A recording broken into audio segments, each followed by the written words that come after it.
नमस्कार, जांभळी कासा न्यूजमध्ये आपलं सहर्ष स्वागत. मी आज उभा आहे शाहूवाडी तालुक्यातील बांधारी परिसरामध्ये असणारे धोंडेवाडी ही गाव. देशाला स्वातंत्र्य मिळून 75 वर्ष पूर्ण झाली, मात्र या वस्तीवरील येथील लोकांना पिण्याच्या पाण्यासाठी भटकंती आजही त्यांच्या पाचवीला पुजलेली आहे. गेले अनेक वर्ष देवाची बावी म्हणून ओळखल्या जाणाऱ्या या पाण्याच्या ठिकाणावरून अत्यंत दूषित असं पाणी येथील ग्रामस्थ, वयोवृद्ध, लहान मुलं पित आहेत. गेले अनेक वर्ष फक्त हक्काचं पाणी द्या म्हणून या लोकांची मागणी आहे, मात्र प्रशासन किंवा लोकप्रतिनिधींनी याकडे दुर्लक्ष केलेलं आहे. सोनुर्ले ग्रामपंचायत अंतर्गत हे गाव येतं.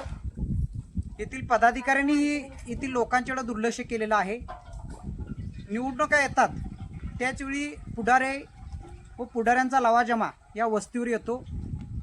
एरवी 5 वर्ष येथील लोक कशी जगतायत, येथील विकास योजना खरंच पोचल्या आहेत का, याबाबत कोणतीही माहिती घेतली जात नाही किंवा विचारणा देखील या पुढाऱ्यांच्याकडून केली जात नाही.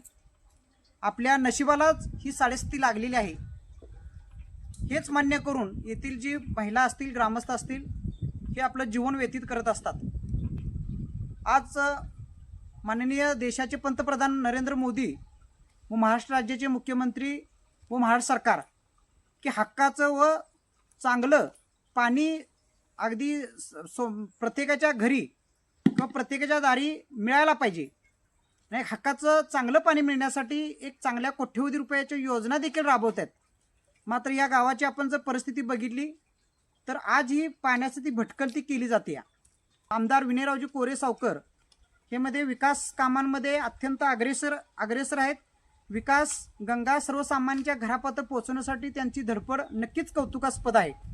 मात्र या ठिकाणी त्यांची नजर जाणे गरजेचं आहे आणि येथील खरंच परिस्थिती काय आहे हे आमदार साहेबांनी बघणं गरजेचं आहे.